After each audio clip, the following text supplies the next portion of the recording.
안녕하세요. 모코리안방병원 이민호 원장입니다.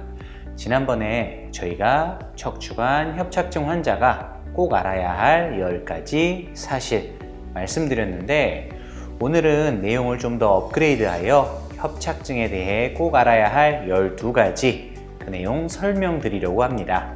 협착증의 원인부터 수술을 꼭 해야 하는 경우, 단계별 증상, 해야 할 운동과 하지 말아야 할 운동, 그리고 수술 없이 어떻게 협착증을 치료할 수 있는지 등 다양한 내용을 알려드릴 테니 끝까지 보시기 바랍니다. 잠시 후에 뵙겠습니다.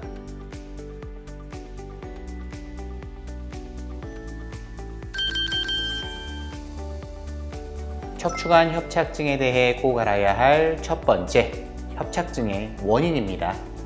협착증은 쉽게 말해 척추가 늙으면서 발생하는 병입니다.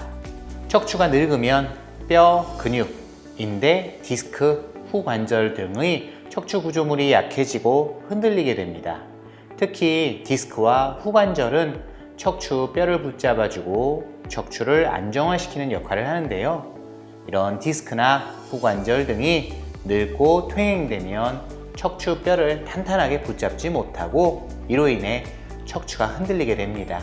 그러니까 인대가 자기라도 뼈를 잘 붙잡아 주자, 그러기 위해 두꺼워지고 또 딱딱해지게 되는데, 이렇게 척추관 안에서 두꺼워지고 딱딱해진 황색 인대가 신경을 압박해 발생하는 것이 바로 협착증입니다. 다리로 가는 신경을 압박하여 순환이 안 되니까 다리 근력이 약해지고 저리고 아픈 압박성 통증이 나타나는 것입니다. 척추관 협착증에 대해 꼭 알아야 할 사실 두 번째, 척추관 협착증은 허리 디스크에 비해 스테로이드 치료의 효과가 많이 떨어집니다. 스테로이드는 우리 몸의 면역 체계를 강제로 중단하여 염증을 억제하기 때문에 염증성 통증이 주 원인인 허리 디스크에는 통증 완화 효과를 볼 수 있습니다. 그러나 앞서 말씀드렸듯 협착증은 염증이 있긴 해도 압박성 통증의 성격이 강합니다. 그래서 일반적으로 허리 디스크에 비해 스테로이드 효과가 많이 떨어집니다. 또한 협착증 초기보다 말기로 진행될수록 스테로이드의 효과는 더 떨어집니다. 협착증의 스테로이드 시술 효과가 왜 떨어지는지에 대해서는 저희 다른 영상을 보시기 바랍니다.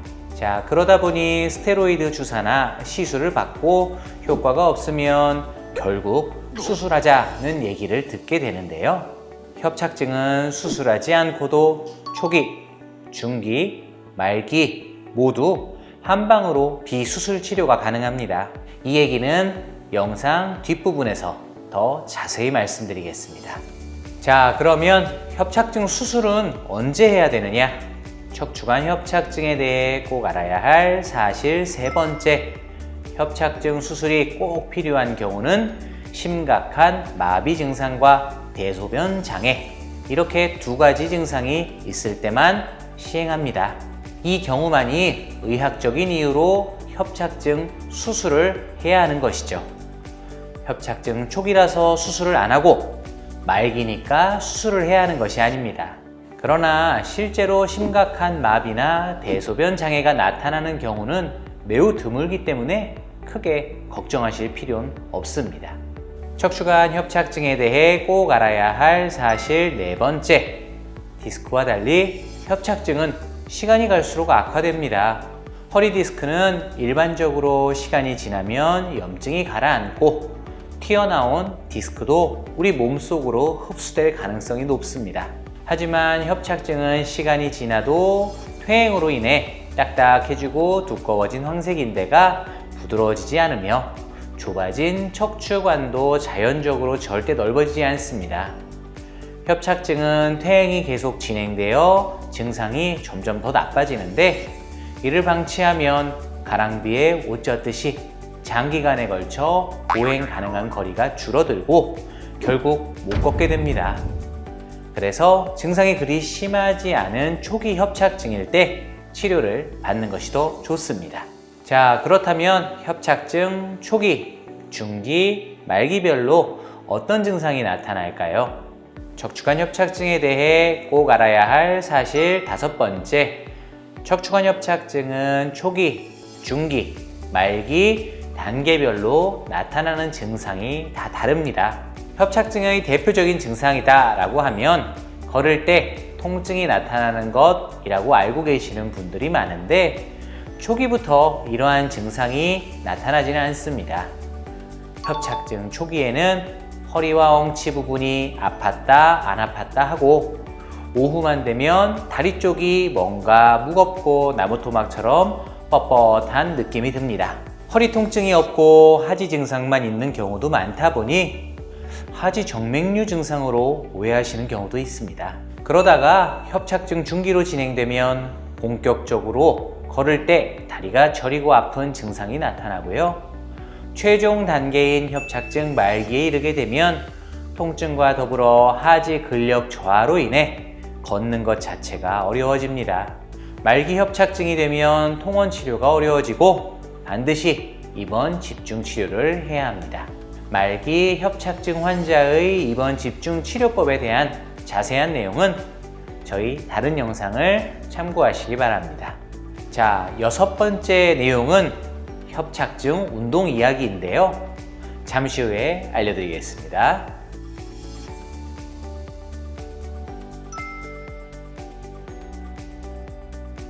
증상이 서서히 안 좋아지는데 어느 날 급격하게 악화되는 경우가 있습니다.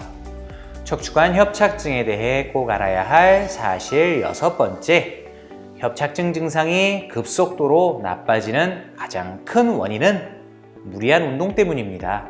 많은 분들이 협착증에는 운동이 좋다고 들으시곤 무리한 근력 운동을 하시는데 제대로 검증되지 않은 운동, 특히 인터넷에서 아무 근거 없이 떠돌아다니는 운동은 오히려 안 하니만 못한 게 될 수 있습니다. 만약 갑자기 무리한 운동을 해서 증상이 악화됐다라고 하면 충분한 휴식이 필요한데요. 쉬어줬음에도 불구하고 증상이 이전 상태로 회복되지 않는다면 이때는 치료를 받아야 할 때입니다. 그렇다면 협착증 환자에게 어떤 운동이 좋은 운동일까요? 척추관 협착증에 대해 꼭 알아야 할 사실 7번째. 협착증에는 걷기 운동과 누워서 하는 4가지 운동이 좋습니다. 걷기 운동은 허리에 힘이 들어가지 않으면서도 척추 주변의 뭉치고 굳은 근육과 인대를 풀어주어 협착증에 좋은 최고의 운동으로 추천드리고 있습니다. 협착증 환자의 걷기 운동법은 지난 영상을 보시기 바랍니다. 이에 더해 누워서 하는 4가지 운동, 발목, 무릎, 고관절, 골반 운동 역시 협착증에 좋은 운동이므로 아침에 일어나자마자 잠자리에서 저녁에 잠들기 전 꼭 해주시길 바랍니다. 그렇다면 협착증에 안 좋은 운동은 어떤 걸까요? 척추관 협착증에 대해 꼭 알아야 할 사실 8번째. 협착증 환자는 등산, 허리를 과도하게 뒤로 젖히는 맥힌지 신전 운동, 누워서 두 다리를 동시에 드는 운동, 통증을 참고 걷는 것, 이 4가지는 반드시 피하셔야 합니다. 등산의 경우 경사가 급한 등산로를 걷는 것 자체가 큰 무리가 되며 올라갈 때는 허리가 숙여지고 내려올 때는 허리가 뒤로 젖혀지는 자세로 인해 협착증에는 매우 좋지 않습니다. 마찬가지로 허리를 뒤로 젖히는 맥힌지 운동, 통증을 참고 걷는 건 역시 증상을 악화시킬 수 있습니다. 마지막으로 누워서 두 다리를 동시에 드는 운동도 협착증 환자는 피하셔야 합니다. 앞서 협착증에 좋은 운동으로 누워서 하는 발목, 무릎, 고관절, 골반 4가지 운동을 소개해 드렸는데요. 이 운동들을 할 때 두 다리를 동시에 들어서 할 경우 허리에 무리가 될 수 있으므로 반드시 한쪽 다리씩 번갈아 가며 진행하셔야 합니다. 협착증 환자가 피해야 할 운동에 대한 보다 자세한 내용은 저희 다른 영상을 보시기 바랍니다. 척추관 협착증에 대해 꼭 알아야 할 사실 9번째. 협착증 수술은 다른 일반적인 수술에 비해 그 성격이 다릅니다. 보통 우리가 수술을 한다 그러면 문제가 되는 병변을 제거하게 됩니다. 이 병변 부위는 우리 몸에서 아예 못 쓰게 된 부분으로 문제를 일으키기 때문에 이를 제거하면 통증도 사라지고 건강해집니다. 그러나 협착증 수술은 좀 다릅니다. 협착증을 일으킨 원인인 척추관 내의 황색 인대는 비록 두꺼워져서 신경을 눌러 통증을 일으키긴 하지만 여전히 척추를 붙잡아주고 지탱하는 기능을 하고 있습니다. 허리 디스크 수술만 해도 수술을 통해 제거하는 디스크 수핵은 이미 제자리를 이탈하여 우리 몸에서 염증을 일으키는 원인이 됩니다. 그러나 척추관 내의 황색 인대는 자기 자리에 있으면서 척추뼈를 붙잡고 안정화시키는 기능을 하고 있기 때문에 단지 통증 때문에 황색 인대를 제거한다면 척추가 약해지고 불안정해지게 됩니다. 이렇게 척추가 불안정해지니까 결국 나사를 박는 유합술을 하게 되는 것이죠. 그런데 척추 유합술은 매우 신중하게 선택하셔야 합니다. 척추관 협착증에 대해 꼭 알아야 할 사실 10번째, 유합술은 수술 이후 인접 분절 질환의 발생 가능성을 염두에 두어야 합니다. 인접 분절 질환에 대해서는 지난 영상에서 자세하게 설명드렸었는데요. 협착증 환자는 이미 여러 레벨에 걸쳐 퇴행이 진행된 상태로 유합된 부위의 위아래 인접마디 역시 퇴행되어 있기 때문에 수술 후에 무리를 하게 되면 인접 분절 질환이 생길 수밖에 없습니다.